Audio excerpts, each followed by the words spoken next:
వరంగల్ తూర్పు నియోజకవర్గంలో పలు అభివృద్ధి పనులకు మంత్రులు పొంగులేటి శ్రీనివాసరెడ్డి, కొండా సురేఖ, సీతక్క శంకుస్థాపన చేశారు.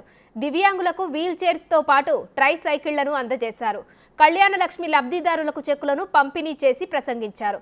10 ఏళ్లు పాలించిన బీఆర్ఎస్ ఒక్కరికి కూడా డబుల్ బెడ్రూమ్ ఇండ్లు ఇవ్వలేదని మంత్రి పొంగులేటి శ్రీనివాసరెడ్డి విమర్శించారు. కాంగ్రెస్ అధికారంలోకి వచ్చిన 70 రోజుల్లో 30,000 ఉద్యోగాలు ఇచ్చామని తెలిపారు. తెలంగాణను అన్ని రంగాలలో అభివృద్ధి దిశగా తీసుకెళ్తామని మంత్రి కొండా సురేఖ అన్నారు. బీఆర్ఎస్ అధికారంలో ఉన్నంత కాలం మౌనంగా ఉన్న కవిత ఇప్పుడు సమస్యలంటూ దొంగ దీక్షలు చేస్తుందని విమర్శించారు మంత్రి సీతక్క. నిన్నగాక మొన్న మరి కవితమ్మ అంటారు, పాప ఆమె బాగా ఆశపడ్డది ఈసారి గవర్నమెంట్ వస్తుంది, మా అయ్య కుర్చీ నుంచి దిగిపోతే నేనే కూర్చుంటా అని. ఎందుకంటే ఆమె ప్రజలు ఓడిచ్చినా కూడా ఆగలేదు.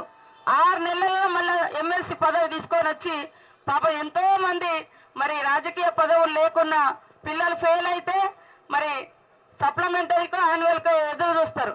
కానీ అట్లా లేకుండా ఆమె మేనేజ్మెంట్ కోటాలో తండ్రి నుంచి తెచ్చుకొని ఈరోజు నిరుద్యోగ మహిళలకు, నిరుద్యోగ యువతకు వేలాది ఉద్యోగాలు ఇస్తా అంటే మరి జీవో నెంబర్ 3 ద్వారా మహిళలకు అన్యాయం చేస్తారని దొంగ దీక్షలు చేస్తారు.